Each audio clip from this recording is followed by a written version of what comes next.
You are listening to WHOA Podcast, coming to you from Gainesville, Florida. Good morning, everybody, and welcome to another episode of the WHOA GNV Podcast, the podcast bringing you businesses and individuals that make you go, whoa.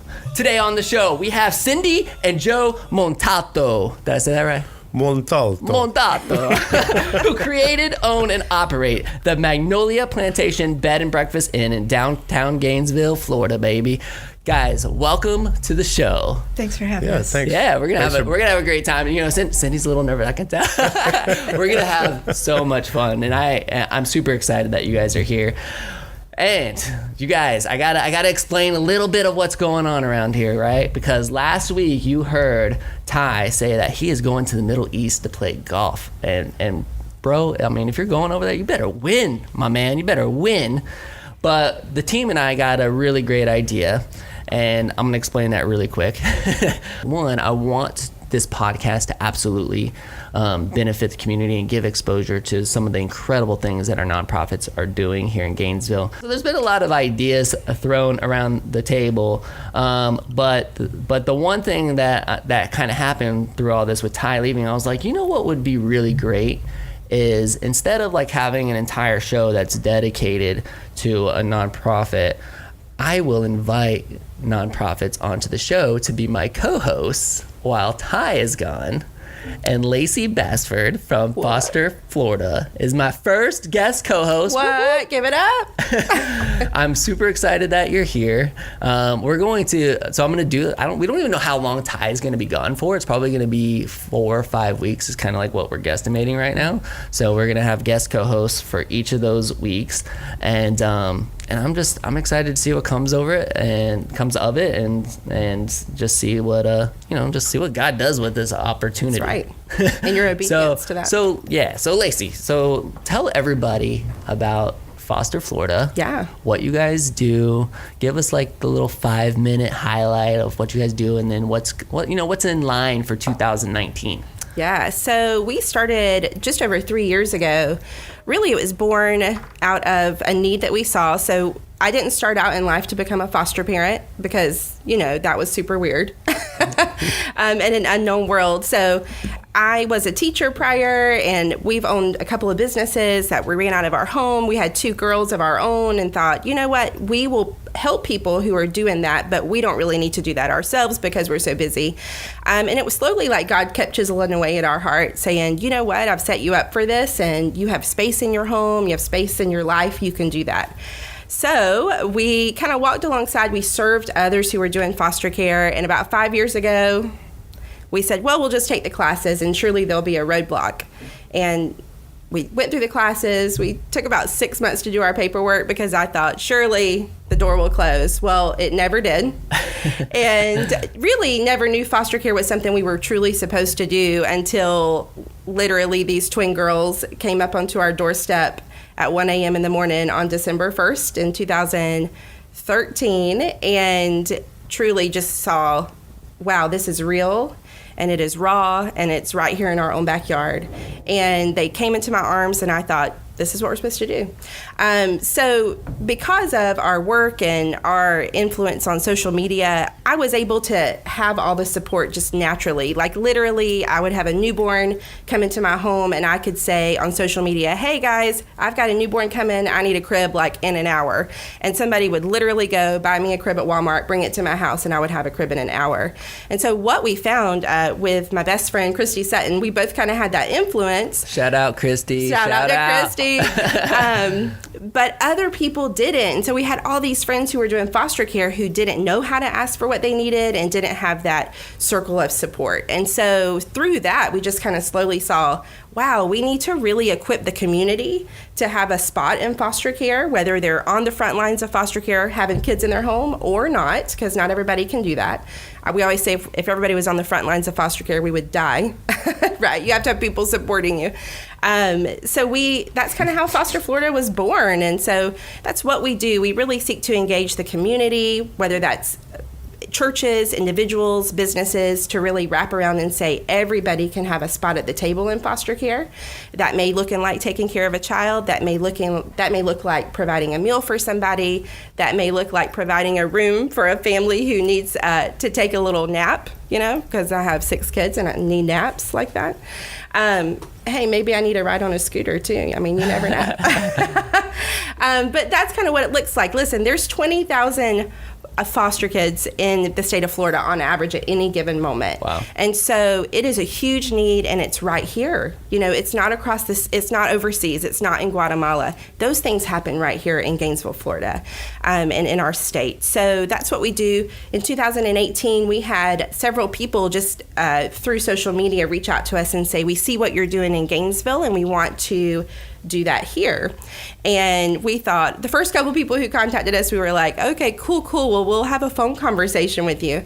But God really just kept bringing people. And so in 2019, we're hard launching 8 chapters of Foster Florida throughout the state, which is pretty intense and cool.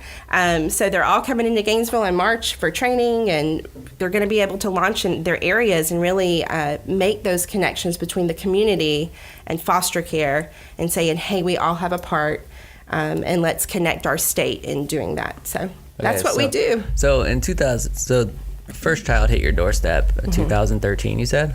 Yeah. So how many have you fostered since then? So we had, listen, when I started out, I told my licensing worker that I would take 1 child.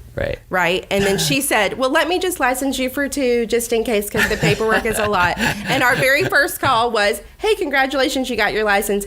And we have these twins. And I looked at my husband and I was like, what the heck do we say? And he said, I guess you say yes. So here we are.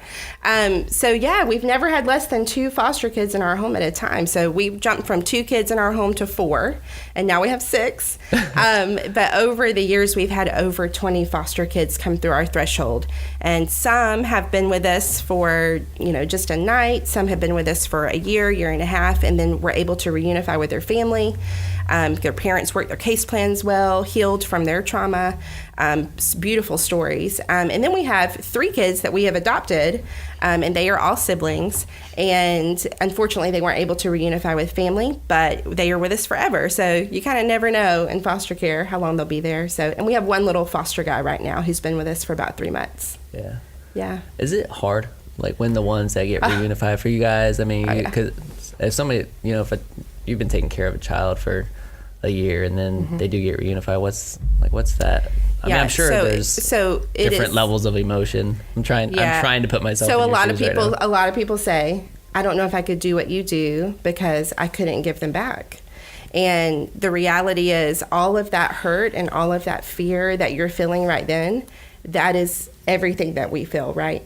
But you have to take your focus off of you and put your focus on that child, because who else is going to be there in their time of need if you don't step up and do it? Right. Yeah, so it's hard. I mean, listen, I have been through depression. When those twins left, it was horrible. So that was kind of our first hard fall in love with them. Totally went through some depression.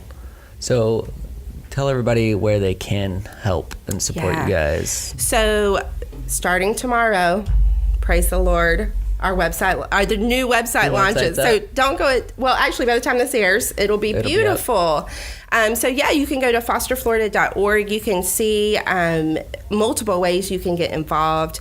If you want a business, we have a page. Who's doing the website for you guys? FOS. Okay. Brandon West, who was on the podcast. Yes. Fabulous. Talented people over there. Excellent. Beautiful websites. Yeah, love them. So they did all that for us. And so if you have a business, we have a business collaborator page of how your business can be involved in Foster Florida, providing goods, services, discounts to foster families as they serve on the front lines. We also have a place for who we call villagers, who's really the community, to step in. You can provide a meal for a family, become a prayer partner for a family, provide for those urgent needs, child care when they go to court, or parents just need a breather.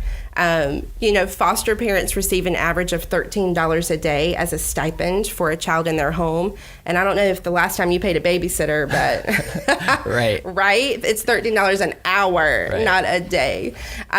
So we want to provide and nobody those drops their kids off with the babysitter or leaves their kids with the babysitter for an hour. It's multiple hours. Really? Like I can barely, drink a Coke in an hour, or a glass of wine. Let's get real. That's what we really need. Let's be real. There's so many ways that you can be involved. I mean, I would never sign up to cook for a foster family because I hate cooking. But you know what? I can buy you a gift card, or I can go get some diapers for you, or I can watch your kid for an hour or 3, or all day. Well, excellent. Well, thank you so much for being my first guest co-host. Thanks this is for gonna be having awesome. me. I see that she's got her notepad and everything over here ready. I do. We're gonna ask these guys some awesome questions and get into their story, which I'm ecstatic about. And just to I'll give you a little secret to something that Shannon and I like to do. Right, so we sometimes like to escape our household Yes. and just go to another household and just be alone, just us, like break.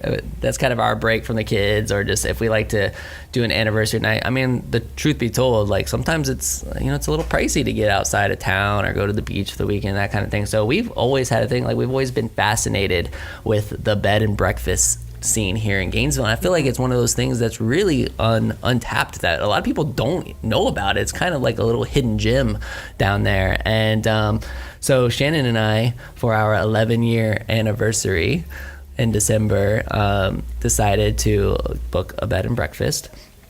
And we went to Joe and Cindy's place, and it was fantastic. And of course, being the gracious host that they were, we got into lengthy conversations, and I was like, oh my God, like this is so fascinating. Even the business side of running a bed and breakfast fascinates me. So I was like, hey, would you guys please come and be on the podcast? Like, let's share this story. Let's talk about this. So they were like, yeah, we've never done that before, but we'll give it a shot. So I'm so glad that you guys said yes. I think your residence over there is fantastic, and so what we like to do with the show is just kind of have you guys tell us your origin story, like take us back a little bit, tell us what led to you becoming bed and breakfast owners, and so everybody knows, what's the name of your place? Magnolia Plantation, bed and breakfast. And what's the address down there? 309 Southeast 7th Street. All right, excellent. And what was the room that Shannon and I stayed in? Carriage House. That's our nicest accommodation. The baby making room? Yes. Don't start rumors. Cindy comes on and is like, so Shannon having a baby? I'm like, no, she's not. Don't start rumors.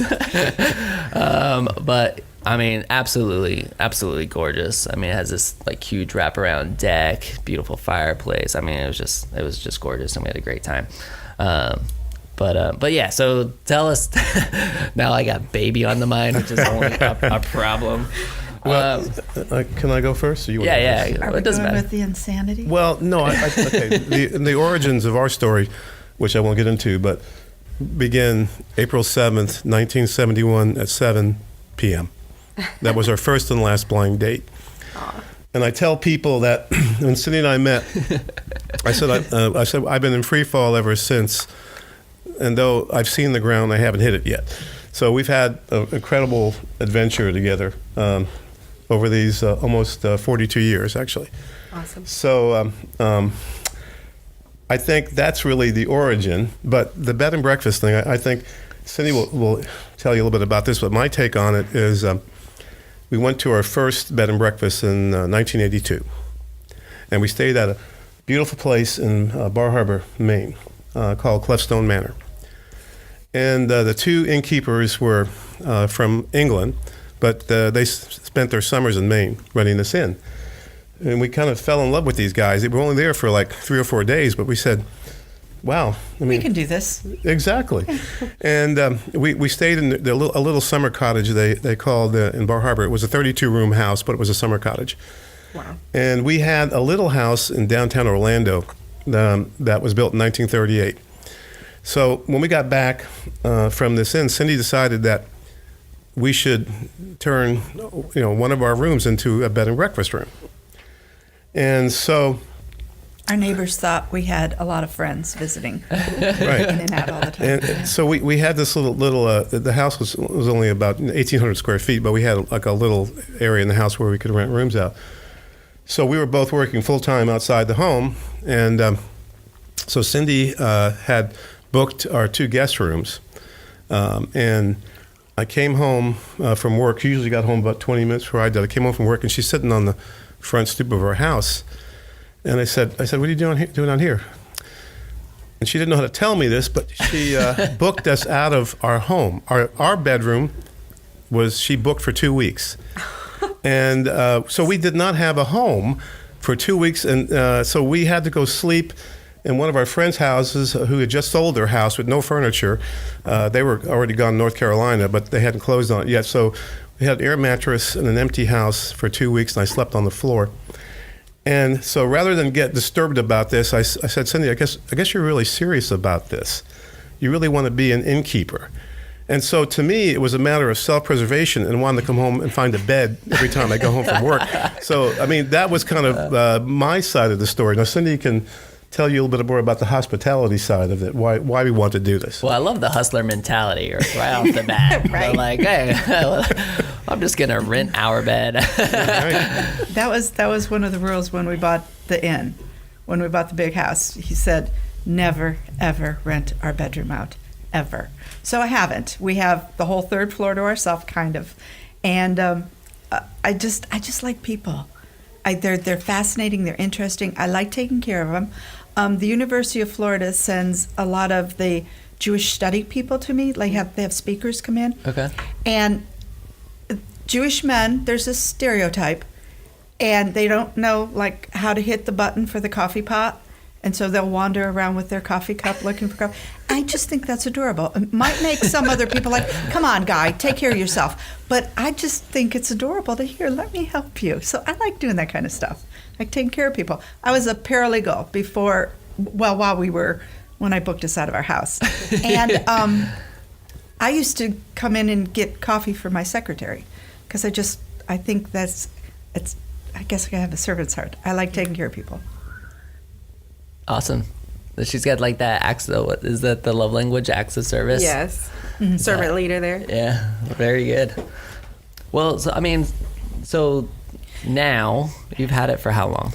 Since we opened May 1st, 1991. No, May 3rd, 1991. We opened on graduation weekend. Dumbest thing we've ever done. Why? Just because it was crazy? It was crazy. Okay. I mean, we hadn't slept for days because we started taking bookings for graduation weekend before we even had the house painted. We were polyurethaning floors the night before guests were checking in.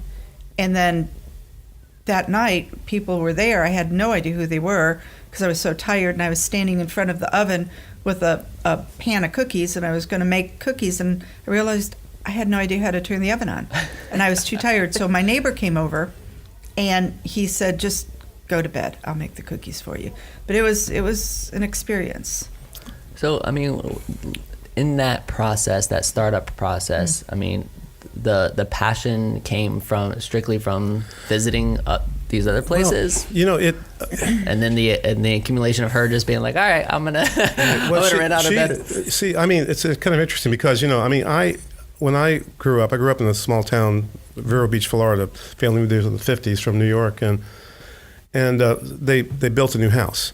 And then when I was in high school, my parents built another new house, and this old house thing was something that was totally foreign to me. And Cindy's from Cleveland, Ohio, and she lived in old houses. And so basically, when we bought our house in Orlando, that was our first old house. So that was a transition for me. And I found that I loved it. I loved the warmth. I think an old space kind of absorbs everything that's ever happened to it since it was built. And there are happy homes, and there are homes that aren't so happy. You could go in and have a feeling for these things. So when we came to decision to go ahead and actually do an inn, we tried to find a place in Orlando to do it. We couldn't find one that would work, and so we looked all around the state. And we got married here in Gainesville when I was in college back in 1977, and so we came back to Gainesville. And it just so happens that in the fall of 1989, the city wrote the bed and breakfast ordinance to allow a B&B to be in the city of Gainesville. And so 6 months later, we were the two idiots decided to go ahead and be the first. And so our neighborhood, and I think Collin told you when you stayed there, it was a kind of like a hippie ghetto. In fact, rumors are that a house up, Tom Petty lived there in 1969.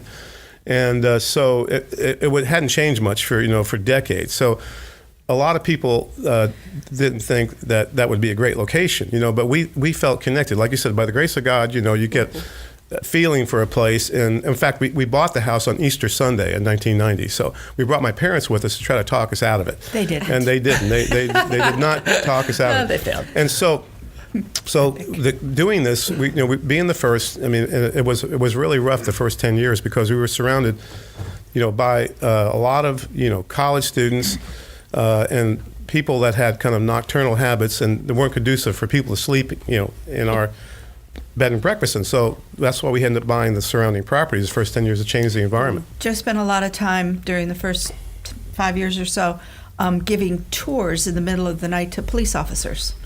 Because there'd be some disturbance going on and we'd have to call the police and the police would come over and they'd go, so what are you guys doing here? And I'd hear voices downstairs and I'd go down, peek around the corner, and there's a police officer standing in the hallway with Joe. He's like, oh, and this is one of our bedrooms. And that's what we had to do.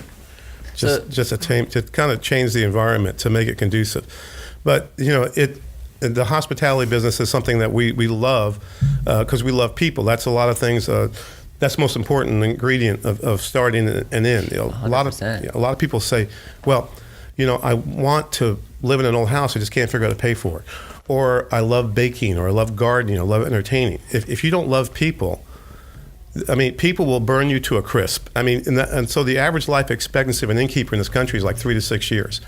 And we've been doing it for almost 30 years. So that's why I said insanity runs multiple generations in our background here to keep this up. But the people part are what re-energizes us. Every time somebody comes in, like when you and Shannon came in, you were interested in the place. A lot of people feel they get us, why we're doing this. And it's not because we want to maintain 14,000 square feet of rotting timber.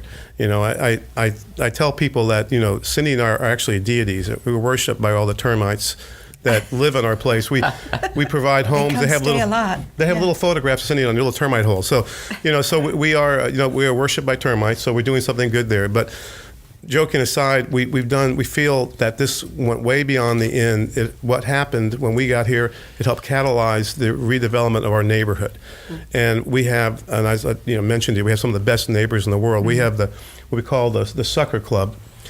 We have talked 18 people into buying houses in our neighborhood since we started this thing. And they still love us for some reason, but we are great gatherers of people. So we kind of recreated our neighborhood and restored it and to one of the nicest places to live, I think, in Gainesville now, and work. So was it like kind of self-funded from what you guys were doing before? Yeah, there's never enough money. Yeah, we sold our house. And that place that you stayed in? Yeah. That's our 401k. Okay. Got it. When we first started, we had enough seed money to get it going. And then we realized that we were going to need money for startups. So we went to 5 banks in town. And when we walked out of the 5th bank and realized these people are laughing at us. Mm. We went to the city of Gainesville. The economic development officer at that time was David Roque, and he said, I think I've got a way to do this. And every year the city gets grant money.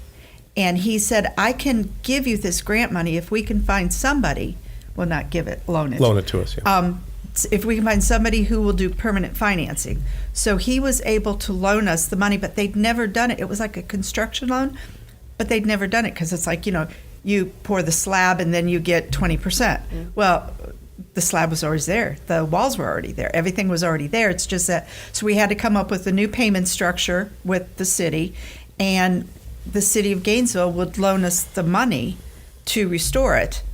And then once it was restored, a small business administration bank up in Chipley, Florida, made us a construction loan because there was one person on one board of the bank who said, you want to loan money on this? It's an old house with 5 different colors.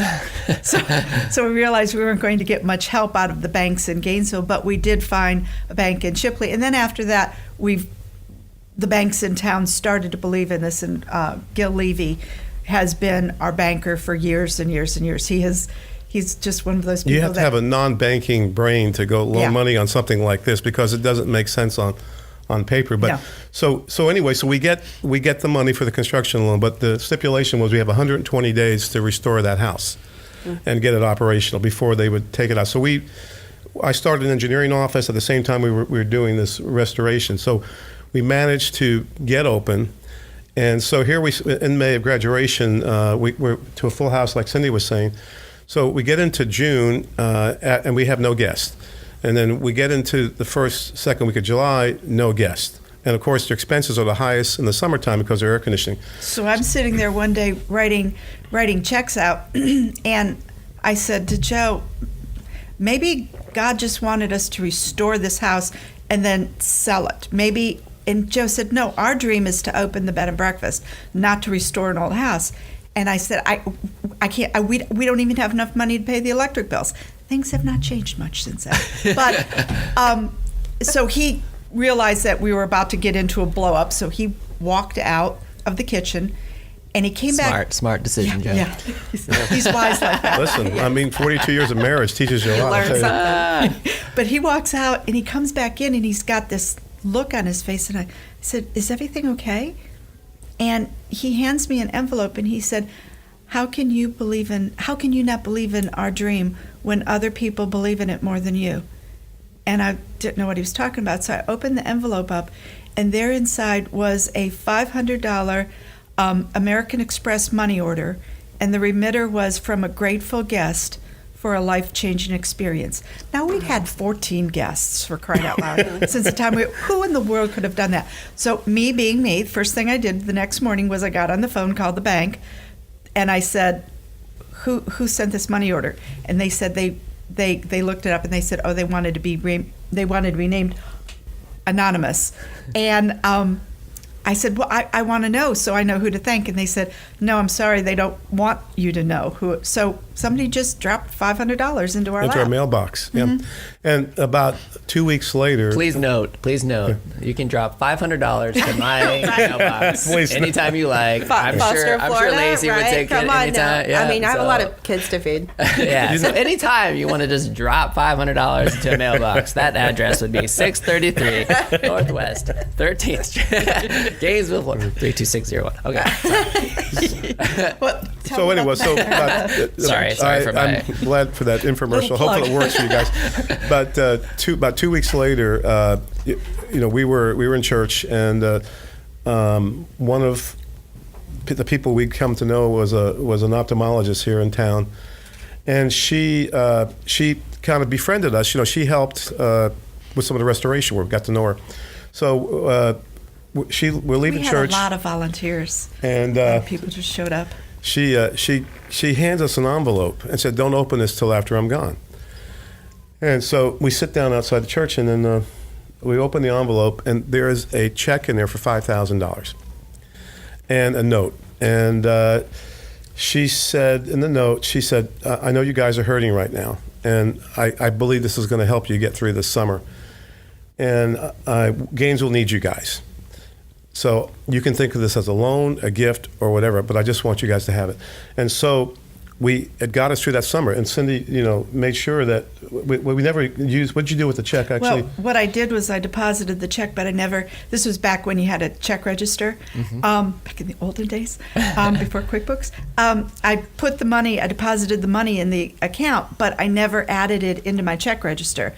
So I pretended it like it wasn't there, and I was never more than $4,995 overdrawn at any time. Now, the $5,000 was in there, but I just wasn't adding it to my balance. So it was exactly down to $5 what we needed to get through our first year. Mm-hmm. So and I think the people that were involved with us to help us get this off. I mean, without the people in the community and the new friends we made when we got here, we wouldn't be here right now. And so we think we we've done something good, by not just creating a bed and breakfast, but the impact it had on our neighborhood. I mean, we were meant to be there. Yeah, you've had such influence. How many bed and breakfasts are down there now? 4. Yeah, 4. It was, we opened first, and then Sweetwater opened a couple years after that. And then to show how non-competitive we are, we had our second employee, Megan was her name, and her parents were guests of ours. And they were sitting there one day and they said, we hate our lives, we hate our lives, we hate our lives, we want to do something different. And Joe said, I've got an idea. And so he took them to the house next door to us and said, this would be a great bed and breakfast inn. And Monta at the time looked in the windows and he said, what stupid fool would ever buy Who would be this? so stupid to buy a house like this? And Because it was empty.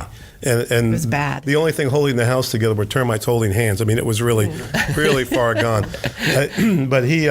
3 months later. Yeah, 3 months later, he was looking at himself. Him and Peggy were looking at themselves in the mirror. And so they were the right next door to us at the Laurel looking. In fact, they just sold it. They had it for 18 years. Yeah. And then Joe's cousin and her husband came to visit us for their 25th wedding anniversary.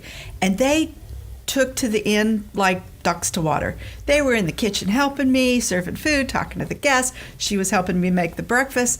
The next week, after they left the next week, they're on their way up to Mount Dora. They called Joe and said, there's an inn in Mount Dora. We're thinking about buying it. We love this. And Joe went, no. Joe, come north. I'm going to show you something else. So the next week they came. He showed them another house up the street. At the time, it belonged to Dr. and Mary Barrow.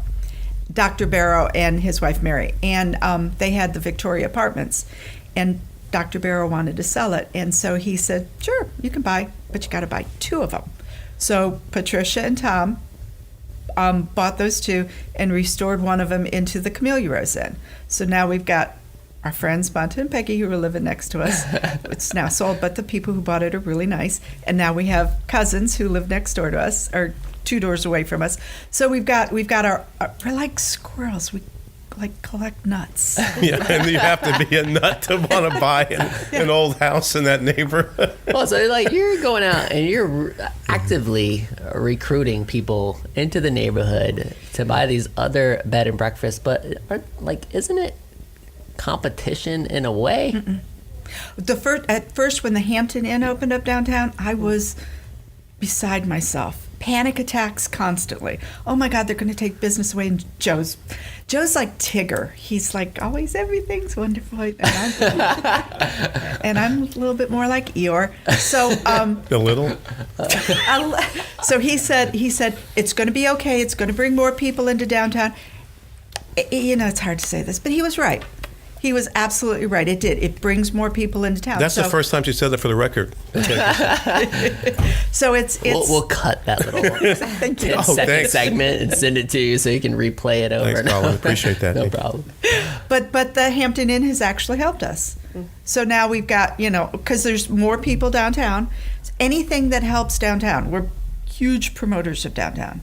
We just think downtown is unique and it's authentic and it's what other places are trying to be. But do you ever have a room that isn't like rented out and your neighbors do have a room and you're not like, I can't believe that they have I'm just straight up, I'm a very competitive business person, so I'm just trying to wrap my head around the bed and breakfast competition, if there is one. We walk our dog Abby at night, and there are times when I'll walk by the Laurel Oak Inn and go, dang. Count cars in the parking lot. They've got 6 cars in the parking lot. We don't have any. What's going on? But there's times when I'm booked and they're not. So it's just you get a feel for what goes on. And see, like I was saying, it's not just about the bed and breakfast. I mean, you got to have enough faith to know that if you're doing something good, in which in our case, I think the contributions to restoring the neighborhood and gathering a bunch of people that appreciate it, I think as long as we're doing that, we'll survive. It hasn't been easy. And, between the recession, which, almost took us out since 2008, and then some of the new things coming up, not so new, but like Airbnb and other things definitely have, an impact on us. Yeah, can we talk about that for a little bit? Yes, yeah. All right, you can finish what you're Okay, say, well, I would love to hear about it. So one of the things that we did when the recession started. We became, pet friendly in our cottages, and there's a whole bunch of people that travel with their dogs, mostly cats once in a while. Snakes, He's saying parrots. this as our cat is meowing outside of the door right. here in the studio. He wants in so bad. He's like, what are you guys doing? Yeah. Let me into the studio right now. You should have brought him to the inn. He would have been welcome. So so becoming pet friendly, and then of course we have the vet school at Shands, which brings in people from all over the country, because we have people come as far as Canada bringing their dogs for cancer treatment and things like that. And so people coming in with pets has been one way that we have changed our market approach, and it's been welcome. And like Cindy saying, which she don't want me to say this on the air, but one of the things is what she said. Bring your pets, board your children. That's what. No, I mean, listen, I would never bring my children to your bed and breakfast. But we are very children friendly in our cottages too. So there's something there for everybody. So you have to adapt with that market now. And Cindy came up with that marketing plan, which helped us during the recession. Now, the Airbnb impact. As you may or may not know, we have to be inspected 4 times a year by Division Hotel Motels, just like any hotel or restaurant. We have a restaurant license, we have a hotel license, and we have to have insurance, and we have to have life safety code requirements for fire sprinklers and all these things. Food management license. So if you Airbnb now, if anyone just wants to rent a room in their house, they don't have to comply with all the things that we had. Yet they're competing with us to a degree. I mean, what we offer is, I think, is a little more special because we have an inn business where we have a whole experience that we provide our guests. A lot of Airbnbs are sometimes a room in someone's house, or sometimes. Which we have the most problem with, is people buying houses in our neighborhood, don't even live there, and it's empty, and they're renting the whole house as Airbnb. So we are involved with the city now to try to level the playing field a little better. To at least the Airbnb should be registered, they should get a business license, and they should have some kind of inspection and then meet life safety codes. And pay their taxes. And pay their taxes, because we have to pay bed tax, tourist tax, and sales tax. So. We think if the city helps us with this a little bit, that it might level the playing field. A lot of people don't want to hassle, with inspections and getting a business license. So it may decrease the number of Airbnbs out there and help us a little bit. But it has impact, and mostly on Cindy's stomach. That's the impact. She and my fingernails. She has, she runs the business basically, because I'm a civil engineer, and I have. One person consulting business, which operate out of the inn. I operate my business out of the inn. So, but that's the thing we're dealing with now. The one thing that I think it's fine that you are working with the city and trying to do all that. The one thing that I've definitely learned is that the playing field is always going to change. Mm-hmm.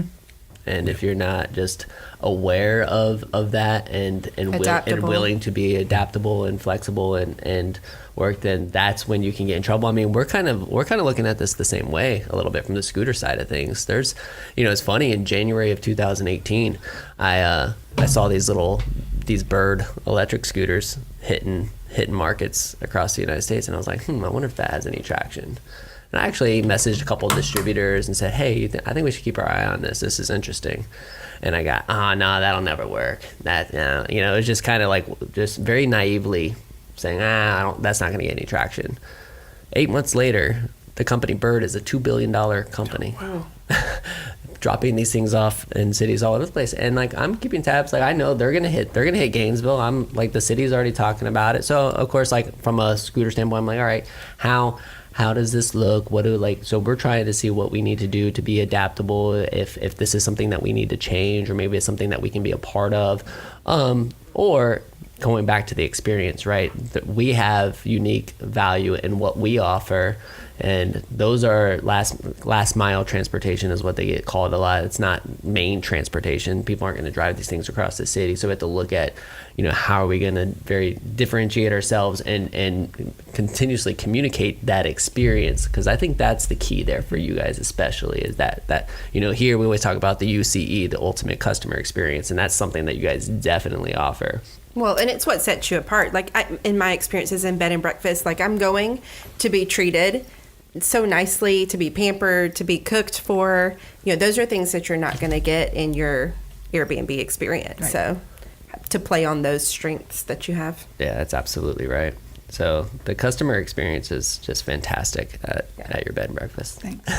But Jen had a great there's the Airbnb thing. There's some people who just want, and I admit I don't have a problem with Airbnb. Joe and I, when we go places, because we have our dog, we spend a lot of time in Airbnbs. Sure. And there's not a problem with them, but the playing field. Yeah. Let's level the playing field.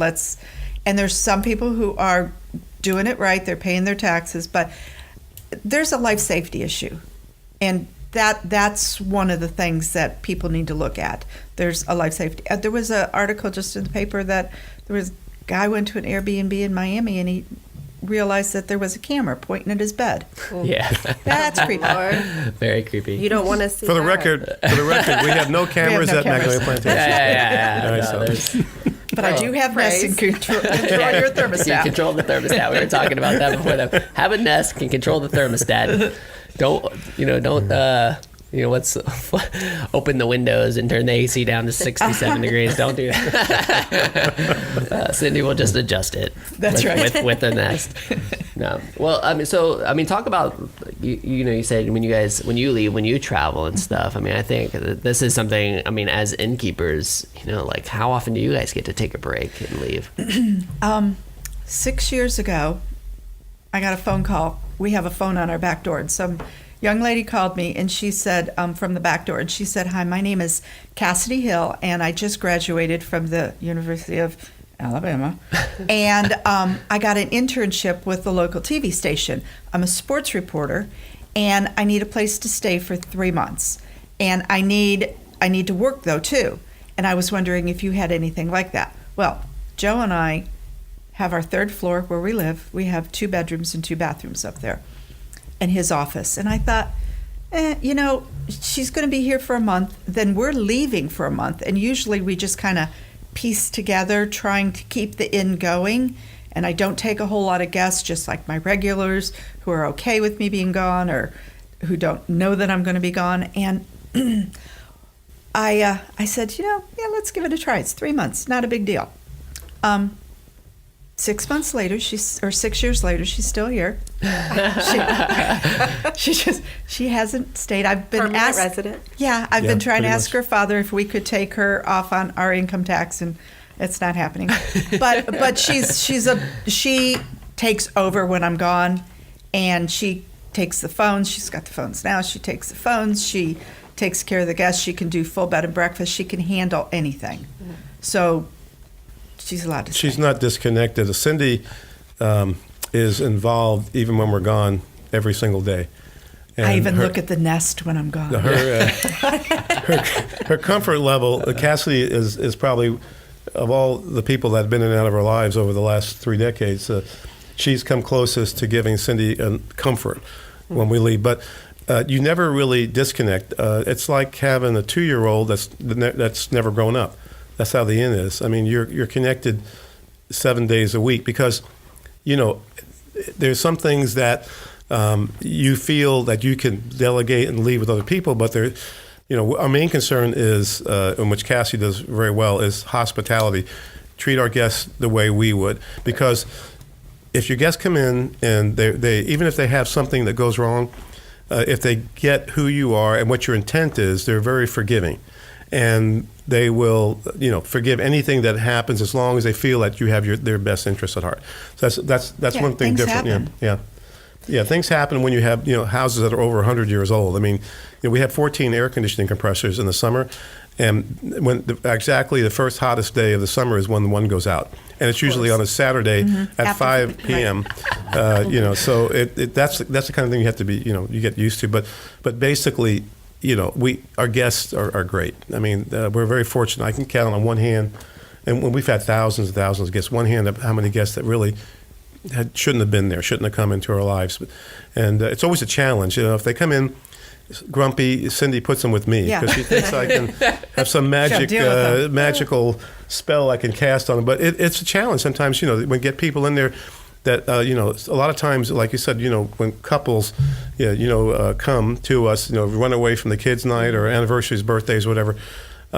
Sometimes one spouse plans it and the other one doesn't know anything about it. And those are the most challenging ones. And it's always, because, why am I here, kind of thing. And it's fun to see the transformation, even over a weekend, how, they finally get it and they relax and we feel like I said, we feel like we've done something good. These people to provide a couple of days out of their normal environment, like we did, for you and Shannon. Yeah. So I was thinking about, did I book it? And I'm like, no, Did Angela, Shannon know about it? I let her know after it was already booked, but it was more like, don't have any plans this weekend. This is what we're doing. Can you talk to my husband about that? Yeah, let me text him right now. Well, I want to speak to you guys having, working together. It's a husband and wife team owning this operation, and you also live there, so you're running this business essentially out of your home. What are some? I think there are lots of people in that situation. So what are some tips that you have or things that you found over these decades to keep your marriage intact, to not kill each other, and because you're 24/7 there with your work, what are some tips that you have for, that refresher so you stay focused and you stay on top of your A game and not drained? Here's a motto. Render unto Cindy's what is Cindy's. Happy I like wife. how she said it at the same time. Happy wife, happy life. Yeah, pretty much. That's great. We both know each other's strengths and weaknesses. Yeah. And like when the cranky people come in, it's like, hey, baby, take care of them. Yeah. And it's just we know what each other can do well. But there's times it's challenging. You think we're in each other's airspace all day long. And there's times when I actually have to go into the bathroom to call him on the phone just to have a conversation because it's just, there's people around us all the time. We've become marathon eaters. We can eat dinner in 10 minutes or less. If you want a hot meal, you got to eat quickly because guests will come in right in the middle of it. Yeah. And we've also, people used to ask what the difference is between the bed and breakfast, and I'd say, well, this was when the Laurel Oak Inn was owned by somebody else. I'd say, when you go to the Laurel Oak Inn and you want a glass of wine, he'll get up and pour it for you. There may even be a cloth over his arm as he's pouring it. Your glass will never be empty, but you will never see the wine bottle. When you're at the Camellia Rose Inn and you want a glass of wine, it'll be, come here, let me show you where it is. Here's the glass, I'll pour it for you. If you want any more, help yourself. And when you're at my inn and you want a glass of wine, I say, it's over there, and while you're up, could you pour me a glass? Yes. So we're probably the most laid back, and I think you got to figure out, you got to draw your lines in the sand, and you got to figure out what works for Boundaries. you. And the whole turning the bed down thing, the first time I went up into someone's room to turn their bed down, and their bed was in the middle of the room.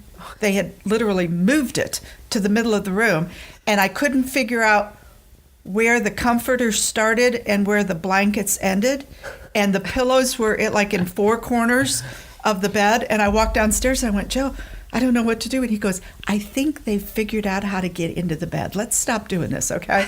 So that day was the day I stopped turning beds down for people. It's like, you can figure it out. Get in yourself. Lacy, I think, more to the point of your question, I think when you marry your best friend, okay, you can work together because you like spending time with each other. I'd rather spend time with Cindy than anybody else on the planet. And so and I believe she feels the same way. Hopefully. I think in working together. The other thing is, like I said, I take care of the engineering business during the day. I mean, we're in the same airspace, but we're not competing for things. And we sometimes we have different ideas of how things should be done, and it depends on if one or the other. We can convince each other, of another way to do things. And a lot of negotiation. Yeah, a lot of negotiation. So, but we both know, and hearts and soul, that we know that we know each other well enough to know that we can come to some kind of agreement and compromise on some things. that maybe are a little more sensitive nature. So I mean, and the longer you do it, the easier it gets. So so it's been a long time since 1971. So it sounds like there's been a good handful of challenges, but what would you say has been the biggest over all of these years? Was it the recession or? Yeah. Yeah, I think so. Because we still haven't gotten over that. Because we had to dig ourselves into a hole just to keep the place afloat. When back 2011 was probably the worst year. We've been climbing back since then, but 2007 was the best year we had since we opened our place in '91, and we're not up to 2007 levels yet. And maybe we'll get. We may never get back to those levels, but so that's a like our operating expenses. I mean, we pay almost $50,000 a year to Gainesville Regional Utilities, and we don't have energy efficient. Homes. The main house has 54 leaky windows. The best job at Magnolia Plantation is a house painter in July, because they paint around the windows and never leave those areas because the AC just pours out the windows. So you can stay cool in July if you're a painter painting your house. But it's that's sort of challenges, operating expenses and insurance and things like that. It's not a money making thing. It's a lifestyle. It's a lifestyle or a vocation. If you love taking care of people and preserving some of our history, it's a great way to spend your life. So someday, if we decide to sell it, but we may realize hopefully that, like I said, that's our 401k. We may live off that, but Cindy and I have decided that we're going to do this till we walk off the planet. Joe says if the bank wants it, which we're not even close to that, but if the bank ever wanted this place, they'd have to come pry the keys out of my cold dead hands. It's just this is our life. What else would we do? We're not the kind of people to just sit in a rocking chair and do nothing. We like what we're doing. We're inspired. My father and mother are going to be 86 years old in May. And my father is the oldest registered practicing landscape architect in the state of Florida. He's still working full time. And they maintain a house on 5 acres in Vero Beach, where I'm from. And they're kind of our inspiration. If you can, and my father is still a contractor too. He's still on jobs he designs, like the small projects. He's still laying brick and planting plants at almost 86 years of age. So, I attribute a lot of it to our Sicilian ancestry. It's just kind of work until you leave, that kind of thing. And my grandfather was the same way. So we have like kind of vocation. We can get up every morning. We know what we're going to do. So, retirement to us is not, living someplace and on a golf course. We don't even play golf, but I know your friends all playing golf, but I think as long as people will keep coming, we're gonna be there. So yeah, I'm the guy who doesn't play golf and has a co-host who's a professional golfer. Ty could give me some epic lessons in golf, and I'm just like, yeah, I got a business. That motto of "I'll sleep in the grave." Yeah, right. Yeah, right, exactly. So I'm kind of reflecting back to just a few minutes ago with this bedroom in the middle of the room. Oh, bed, what's the craziest thing that's happened over all of your years as hosts? Yes, do it. Well, he's going to edit everything out of here. So I'm not editing anything. So spill it. We're laying in bed one night and we have rim locks on our doors. It's an old thing, an old house thing. So all of a sudden the door starts rattling, and I said, "Joe, what is that?" And I said, "Is it the wind? What's happening?" And all of a sudden he takes the pillow and flops it over his face, and he's kicking his legs in the air laughing, and he goes, "I hope they're finished before the house implodes." Oh, Lord. And I went, "What? No. What is? Well, it's Did okay. you say implode?" Well, pretty much. I learned about Galloping Gertie that night. Well, Galloping Gertie is a bridge that went into resonance and actually imploded. You have to be an engineer to kind of know all this stuff. I learned about it that night. But we had our room. One of the rooms on the second floor is the gardenia room, and the bed in that room was against the wall. Oh, Lord. And basically that's the center of gravity, if you would be, or center of the house. It's in the middle floor. And basically, because of the way the house is built, it's called balloon framing. So balloon framing is when you have these long timbers, you build the outside like a barn in 1885, and you connect the first, second, and third floor, so you get these long columns. So the house has a slate roof on it, it's a very heavy roof, so with strong winds or motion, it'll actually move. When we had the storm of the century in '93, I mean, we had a water bed on the third floor, and actually surfs up, the water, we actually had wave action because of the 90-mile-per-hour gusts moving the house. So, Wow. So anyway, this bed was in the center of the house, so to speak. And so this couple, I guess it was a very special night that went on and on and on. And so the bed was in the center, and their whatever motion put the house in motion, and it was kind of and enough to actually, move things around. So I had, because of my engineering background, I figured this out, and I put the bed at an angle in that room in the corner, so they couldn't put the motion.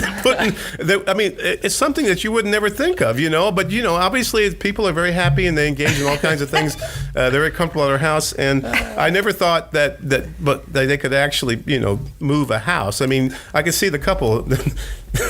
Well, anyway, it's just some kind of really bizarre. Would you like to give them a shout out on Facebook? No, we'll tag them. No, we wouldn't. But the other thing is, we learned that we had to put all the beds at least 6 inches away from the walls in the house, because I remember one night we were up the azalea room right below us on the third floor. This went on like every 30 minutes. The banging and screaming, and Joe wanted to shake the guy's hand. I said, this is the world's Guinness Book of Records. This can't possibly. This was long before there were any funny things that you could take for that. But back in the late '90s. But I could not believe it. I could not. The whole night, every 30 minutes, woken up. And see, normal people don't think of these things. No. Do you remember the? We need some sound machines up in the room. You know how Led Zeppelin's song "Whole Lot of Love" starts off? Do you know? Yeah, okay, yeah, right, exactly.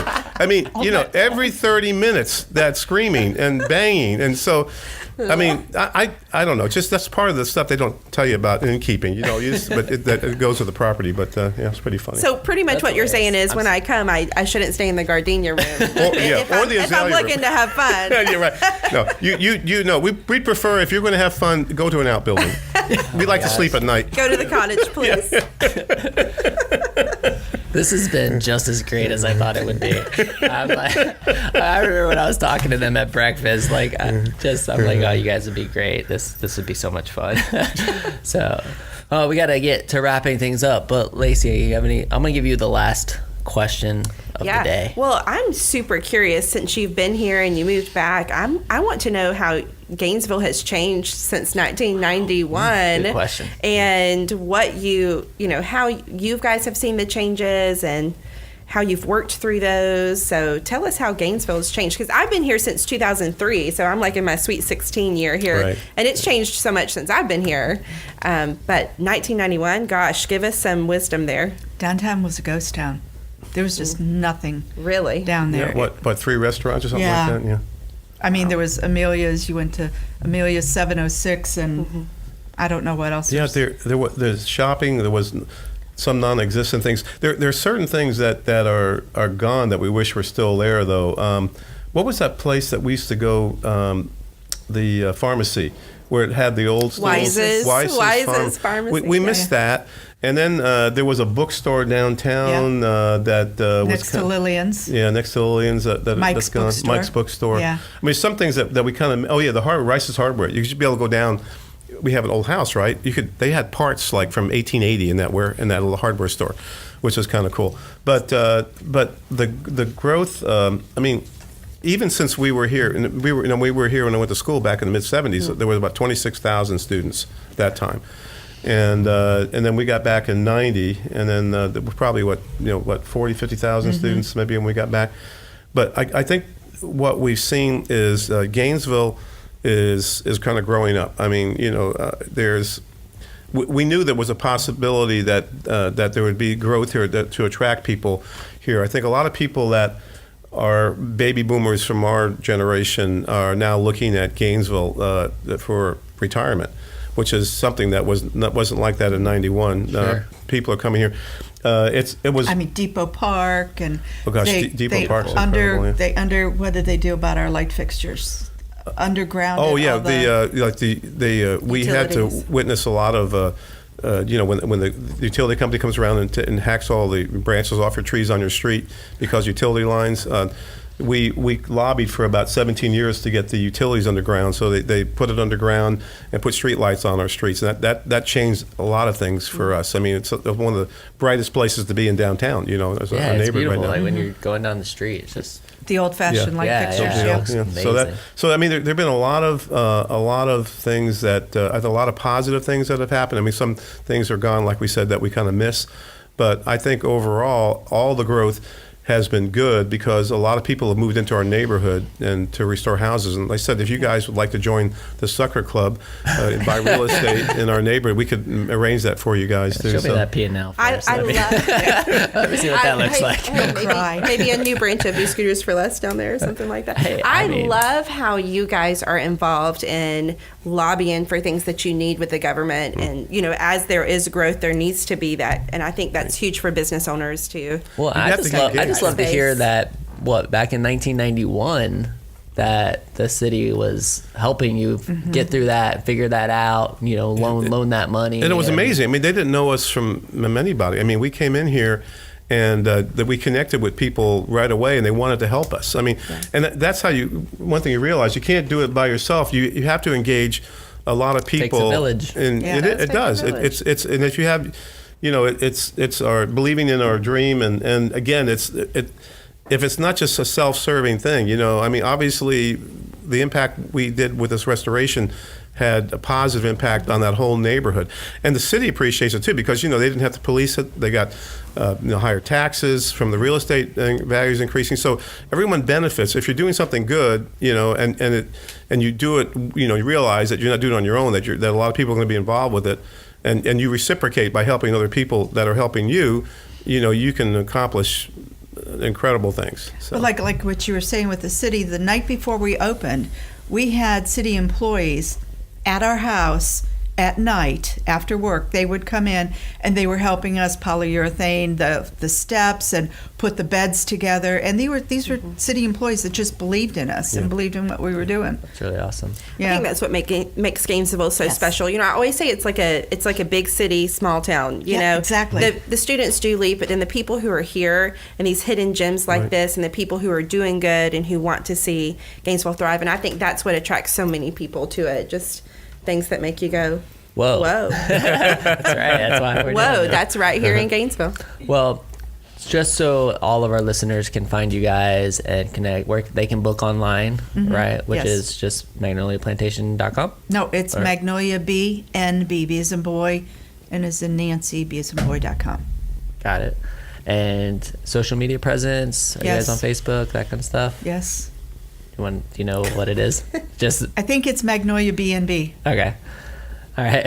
We'll confirm and we'll text it up. We'll put text on there and great. So yeah, guys, Gainesville, our incoming people, if you're hearing this podcast and coming to Gainesville, this is a magnificent place to stay. They will take excellent care of you. My wife and I will be back many times over for sure. And you can have another baby. No more babies, but and if anybody wants to drop $5,000 checks off, I'm sure either one of us would be happy to accept that. Well, adjusted for inflation, of course, in 30 years. Oh, true. Maybe about 15. You're right. There you go. Well, Cindy, Joe, thanks again so much. And Lacey, thank you so much for being an excellent co-host. Thanks for having us. I appreciate it. That was Thank you excellent. Last time, is it fosterflorida.com is where it's going to be? .org. Yep. Fosterflorida.org. So you guys go support these incredible people. They are doing fantastic things and true community builders right here in Gainesville. So I'm so appreciative of all you guys. Best wishes heading into 2019. Keep crushing it. Cindy's like, yep. Don't look at that P&L. Just keep crushing it. But really appreciate you guys. And Gainesville, thanks so much for listening. World, thank you so much for listening. This is the WHOA GNV Podcast, the podcast bringing you businesses and individuals that make you go, whoa. We'll see you later. Bye.